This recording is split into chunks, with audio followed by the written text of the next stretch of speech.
옛날 조선 어느 깊은 산세 아래 평화로워 보이는 겉모습과는 달리 백성들의 탄식 소리가 끊이지 않는 고을이 하나 있었습니다. 그 탄식의 중심에는 최씨 성을 가진 대감이 살고 있었지요. 그는 대대손손 물려받은 문전옥답에 나라에서 하사받은 비옥한 땅까지 모두 차지하여 이 고을에서 최 대감을 거치지 않고서는 밥 한 끼 먹기 힘들다는 말이 돌 정도의 거부였습니다. 최 대감의 저택은 대궐보다 화려했습니다. 99칸의 방마다 비단과 금은보화가 가득했고 마당에는 사시사철 진귀한 꽃들이 피어났습니다. 하지만 그의 재산이 늘어날수록 고을 백성들의 허리는 휘어만 갔습니다.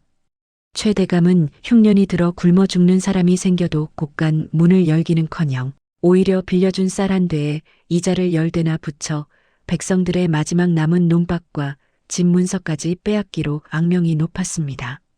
어느 화창한 오후 최 대감은 자신의 앞마당에 가득 쌓인 비단 상자들과 전국 각지에서 올라온 진상품들을 보며 흐뭇한 미소를 짓고 있었습니다.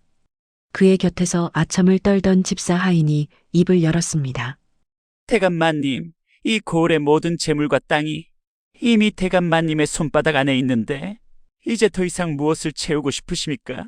저 한양의 정승판서들도 대감님의 재력 앞에서는 고개를 숙일 정도가 아닙니까?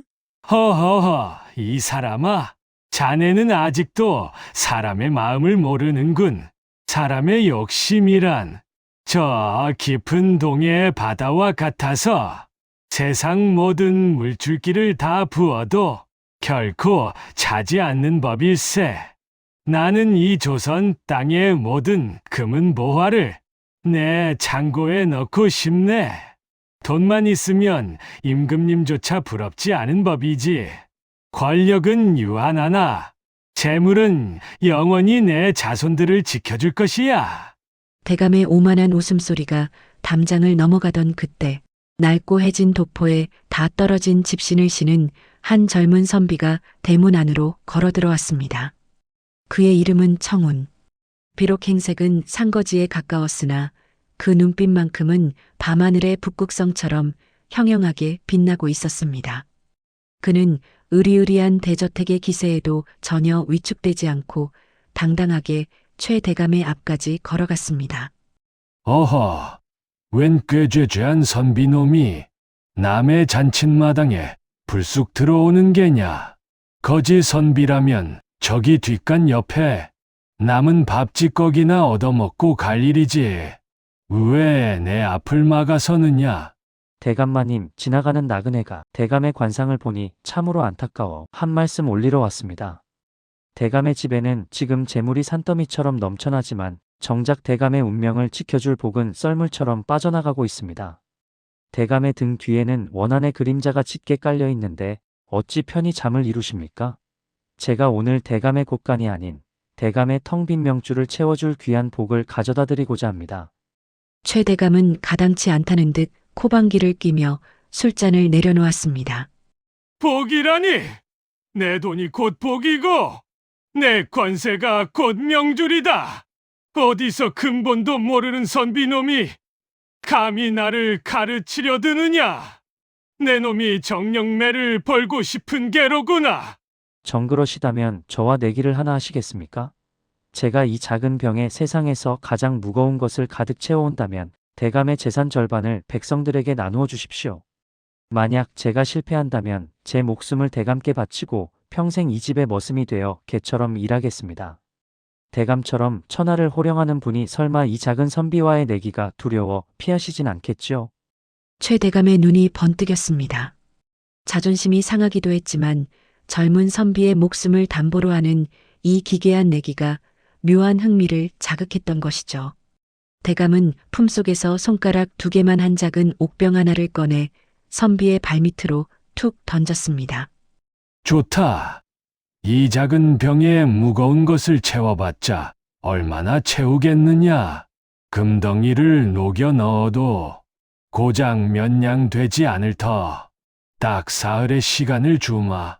만약 사흘 뒤에 이 병이 내 마음을 움직일 만큼 무겁지 않다면 너는 오늘부터 내 집 마당에 똥을 치우고 평생을 노비로 살아야 할 것이다. 각오가 되었느냐? 청우는 말없이 그 작은 병을 주워들고 유유히 대감집을 나섰습니다.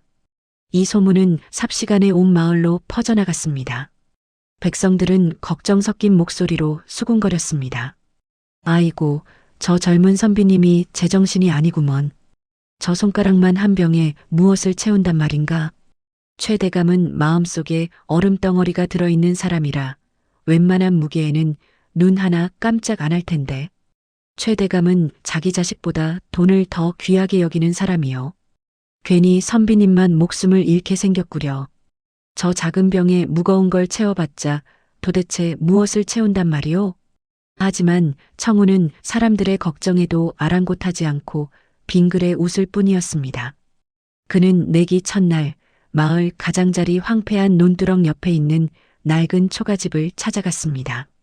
그곳에는 작년 가을 최 대감에게 빚을 갚지 못해 어린 아들을 머슴으로 보내고 화병으로 눈이 멀어버린 김노파가 살고 있었습니다.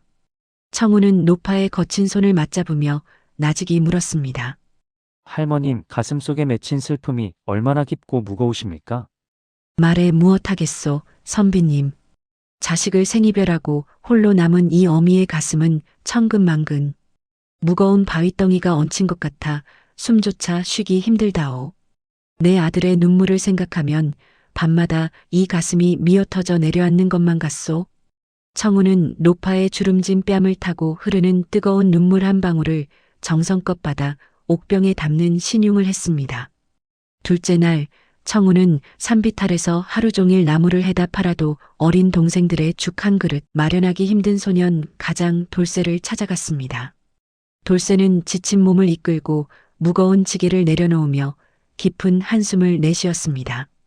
청우는 그 소년의 등 뒤에서 들려오는 떨리는 숨소리와 삶의 고단함이 서린 한숨을 병에 담았습니다. 셋째 날 밤 청우는 최 대감의 곳간 뒤편에서 밤새도록 흐느끼는 농민들을 만났습니다. 평생 피땀 흘려 일군 논밭을 최 대감의 농간에 뺏기고 이제는 갈 곳조차 없게 된 이들의 서슬 퍼런 원망과 통곡 소리를 하나하나 병에 모았습니다.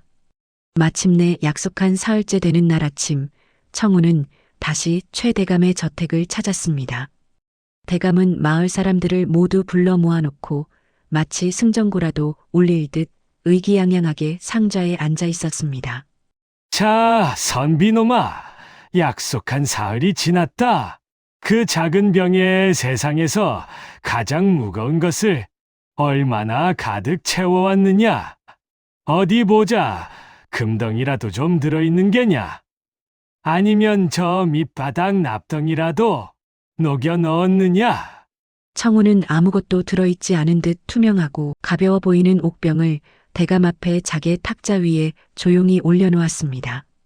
대감은 병을 힐끗 보더니 배를 잡고 포복절도하며 웃기 시작했습니다. 하하하, 이놈아, 비어있지 않느냐? 내 눈에는 이게 채워진 것으로 보이느냐? 역시 말만 번지르르한 떠돌이 사기꾼이었구나. 여봐라, 당장 저놈을 결박하라. 약속대로 오늘부터 저놈의 이름은 개가 될 것이며 평생 내 집 마당에 오물만 치우게 될 것이다. 구경하던 백성들은 탄식을 내뱉으며 고개를 돌렸습니다. 하지만 청우는 전혀 당황하지 않고 대감의 눈을 똑바로 응시하며 말했습니다. 대감, 겉모습만 보고 판단하지 마십시오. 이 병은 지금 대감의 가문 전체를 합쳐도 감당할 수 없을 만큼 무거운 것이 가득 차 있습니다. 이 안에는 자식을 뺏긴 어미의 피눈물이 담겨 있고 대감의 욕심 때문에 허리가 꺾인 백성들의 고단한 한숨이 들어 있습니다. 또한 대감이 쌓아 올린 재산 뒤에서 억울함에 피를 토하며 죽어간 이들의 서슬, 퍼런 원한이 이 작은 병 속에 꽉 들어차 있습니다. 무슨 말도 안 되는 궤변이냐? 눈물과 한숨에 무게가 어딨단 말이냐? 당장 이 쓰레기 같은 병을 치워라! 최 대감이 짜증스럽게 손을 뻗어 탁자 위에 옥병을 낚아채 옆으로 던져버리려던 순간이었습니다. 병을 잡은 대감의 팔이 갑자기 아래로 뚝 떨어지며 탁자를 박살내고 바닥에 박혔습니다. 이게 뭐야? 왜 이렇게 무거워? 내 팔이 빠지겠다. 가벼워 보이던 옥병이 마치 거대한 태산이라도 된 듯 대감의 손을 짓눌렀습니다. 대감은 비명을 지르며 반대쪽 손까지 동원해 병을 들어 올리려 했지만 병의 무게는 점점 더 늘어나 대감의 온몸을 방바닥으로 끌어내렸습니다. 대감은 바닥에 엎드린 채 숨을 헐떡이며 몸부림쳤습니다. 아이고, 사람 살려. 팔이 부러지겠다. 누가 좀 도와줘. 집사야, 너희들 뭐 하느냐? 이 병 좀 치워달란 말이다. 하인 5명이 달려들어 병을 치우려 했지만 신기하게도 병은 오직 최대감의 손에만 자석처럼 붙어 천근만근의 무게를 쏟아내고 있었습니다. 하인들이 병을 잡으려 하면 그저 가벼운 유리병 같았으나 최대감에게는 온 세상의 돌덩이를 얹어놓은 듯한 압박이 계속되었습니다. 청운이 차가운 목소리로 일갈했습니다.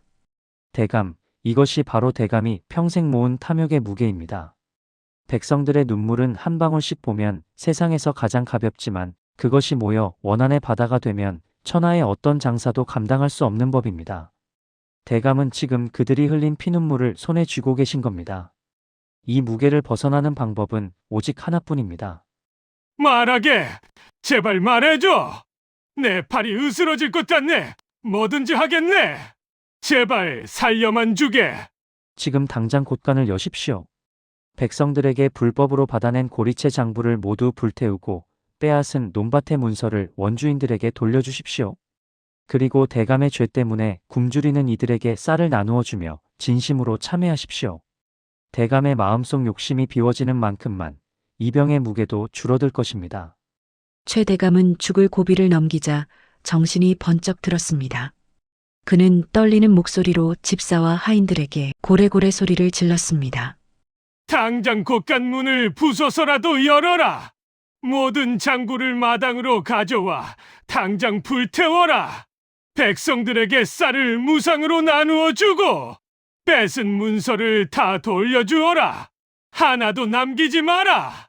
내 팔이 잘려나가기 전에 당장 하란 말이다. 대감의 처절한 명령이 떨어지자마자 마을에는 전무후무한 대역사가 벌어졌습니다. 굶주림에 지쳐 쓰러져 가던 노인들의 입에 김이 모락모락 나는 쌀밥이 들어갔고 논밭을 뺏기고 품팔이를 하던 농민들은 눈물을 흘리며 자신의 땅 문서를 되찾았습니다. 신기한 일이었습니다. 백성들이 기쁨의 눈물을 흘리며 웃음소리를 낼 때마다 최대감의 손을 짓누르던 옥병의 무게가 조금씩 가벼워지기 시작했습니다. 농민들이 대감마님 고맙습니다. 라고 외칠 때마다 대감의 굽어있던 허리가 조금씩 펴졌습니다. 마침내 마지막 쌀 한 톨까지 나누어주고 곳간이 텅 비었을 때 옥병은 다시 깃털처럼 가벼워져 대감의 손에서 굴러떨어졌습니다. 최대감은 온몸이 땀 범벅이 된 채 바닥에 대자로 뻗어버렸습니다. 청우는 바닥에 떨어진 옥병을 다시 가뿐하게 집어들었습니다. 대감, 이제야 대감의 텅 비어있던 운명에 진짜 복이 채워지기 시작했습니다. 오늘 비워낸 재산만큼 대감의 명줄은 길어질 것이요. 원한은 덕망으로 바뀔 것입니다. 부디 오늘 체험한 눈물의 무게를 평생 잊지 마십시오. 만약 다시 욕심을 부리신다면 그땐 이 병이 대감의 목숨을 집어삼킬 것입니다. 청우는 그 말을 남기고 호련히 사라졌습니다. 훗날 사람들은 청운이 백성들의 고통을 살피러 내려온 하늘의 신선이었다고도 하고 최대감에게 억울하게 죽은 어느 선비의 넋이 보낸 사자였다고도 했습니다. 하지만 중요한 것은 그날 이후 최대감의 모습이 완전히 바뀌었다는 사실입니다. 그는 남은 여생 동안 소박한 옷을 입고 직접 밭을 일구며 백성들과 함께 살았습니다. 흉년이 들면 누구보다 먼저 자신의 끼니를 줄여 이웃을 도왔고 고을에서 가장 존경받는 덕망 높은 어른이 되었습니다. 최대감이 세상을 떠나던 날 고을의 모든 백성이 흰옷을 입고 나와 진심 어린 눈물로 그를 배웅했습니다. 여러분, 지금 여러분의 마음속 병에는 무엇이 담겨 있습니까? 남보다 더 많이 가지려는 끝없는 욕심입니까? 아니면 누군가를 짓누르는 무거운 마음입니까? 지혜로운 사람은 눈에 보이는 금덩이보다 눈에 보이지 않는 마음의 무게를 먼저 살필 줄 아는 법입니다. 오늘 이야기가 여러분의 마음을 조금이나마 가볍게 해드렸다면 좋겠습니다. 이야기가 재미있으셨다면 구독과 좋아요, 그리고 여러분의 따뜻한 생각 한마디를 댓글로 남겨주세요. 시청해주셔서 감사합니다.